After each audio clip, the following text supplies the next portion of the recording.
So this presentation is for anybody that's never used Twitter. If you have a Twitter account and aren't fully sure what the value of Twitter is, if you're looking to network with people, build relationships, if you're looking for business to generate leads, to get more exposure for your company, all these things we're going to be talking about today. So I think you guys will find it very useful.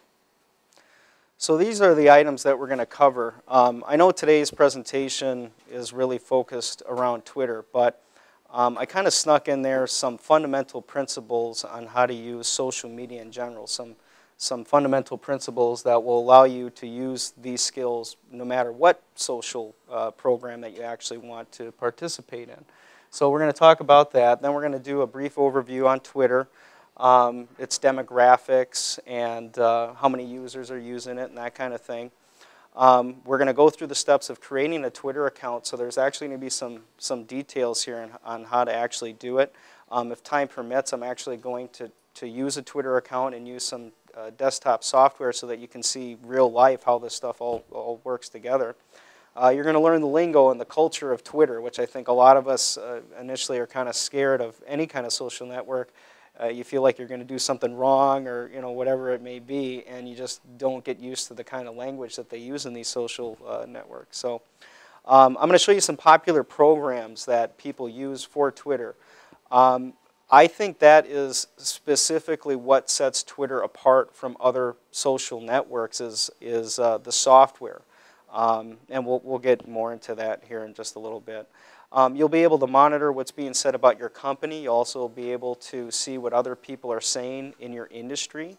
I'm sure we all have respective careers and professions, so you might want to network with these individuals and learn more about the industry in general or about your company. We're going to learn how to drive community participation.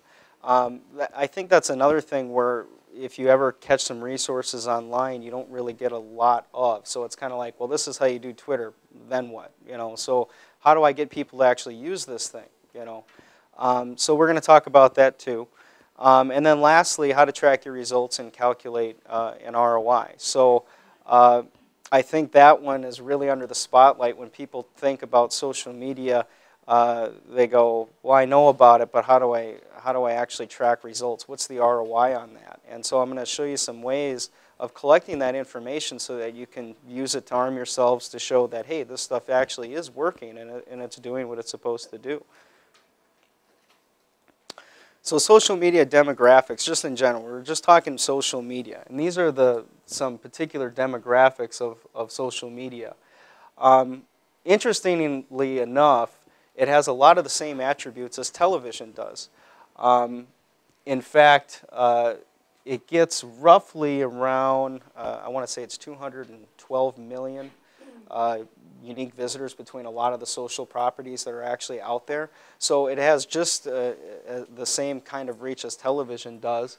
And people that use social media are highly loyal. So it's not one of these things that they just turn it on and they go away. They actually come back frequently. They consume a lot of pages while they're there. So they're very involved in it, and they're very highly engaged in what they're doing.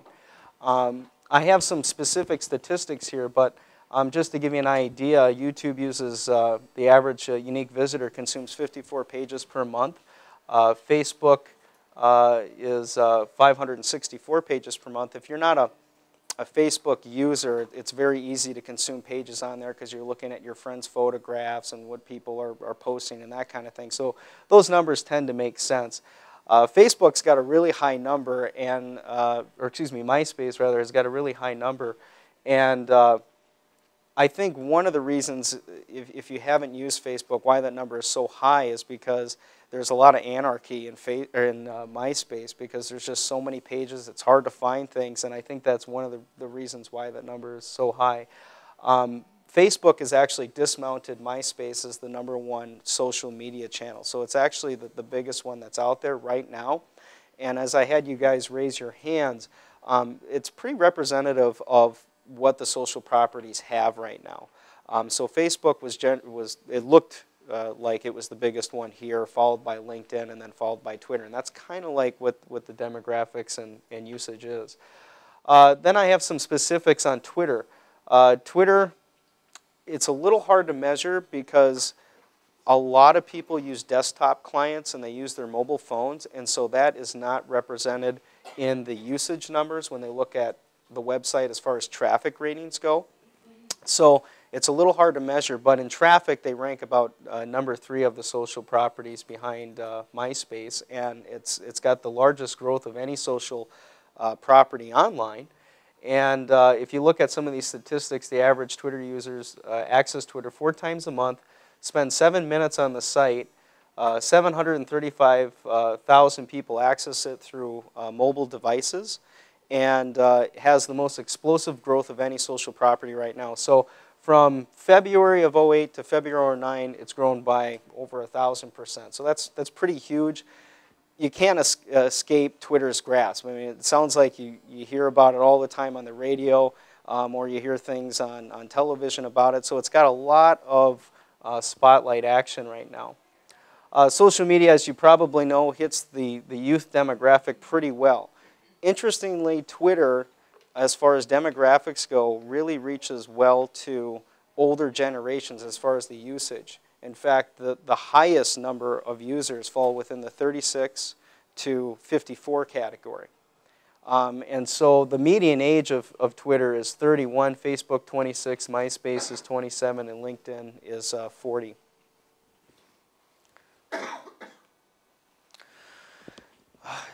This is something that I devised. I didn't pull this from anywhere, but when I talk to companies about social media in general, they get worried about a lot of things, and specifically their time. Well, it takes too much time, and how do I do it, and things like that. Also, they don't know what level that they want to get into. So I kind of have strategized what I believe to be the 3 top ways to think about social media. And it's important to think about these ways because it's going to involve your time, whether it be your time or somebody that you hire internally to do these tasks. The first one is placeholding and or linking. So that means that if you're using social media like Twitter, like Facebook, like LinkedIn or what have you, you can simply just get an account, put some company information in it, and put some links out there. That's still a good idea. So if that's all that you can do right now, it's actually not a bad idea to do it because it's good reputation management. You're holding your place in time. Maybe you'll come back to it at a later time. That's okay. The main point is that you secured your place in time and that you have these things set up. So that's relatively low engagement. You're not doing anything more than just setting up the accounts. Tactical engagement, I think this is where agencies like us really get involved in helping companies strategize and tactical engagement. And that would relate to social and viral campaigns. The distinction here is that in this level, you are usually have a predefined time period that you're doing. It may be associated with a campaign, so maybe it's a mini site or a viral video or something to that effect where you're not doing it on a regular basis. So this is to promote some key aspect of your company, some program, some campaign, something to that effect. Strategic community engagement is where I hope all of you guys will be after this, but only time will tell. But that's using social media regularly to increase your brand's awareness. So that's actually out there communicating with these people on a regular basis and using it for your benefit. And I think that's where most companies fail, is that they may pick up a channel, but they don't stick with it. In Twitter's case, it actually has the lowest retention rate of the visitors that it gets. So people that set up accounts in Twitter, 60% of them go away within about a month or 2. So hopefully by you consuming this information today, you'll be different. You'll be able to use it to your advantage. One interesting thing I didn't point out when we talk about social media, one of the greatest attributes, if anybody can guess, and I'll let somebody guess, but it's commonly used in advertising. It's a 4-letter word, but this is the beauty of social media. Does anybody have a guess? Free. There you go. So it's free.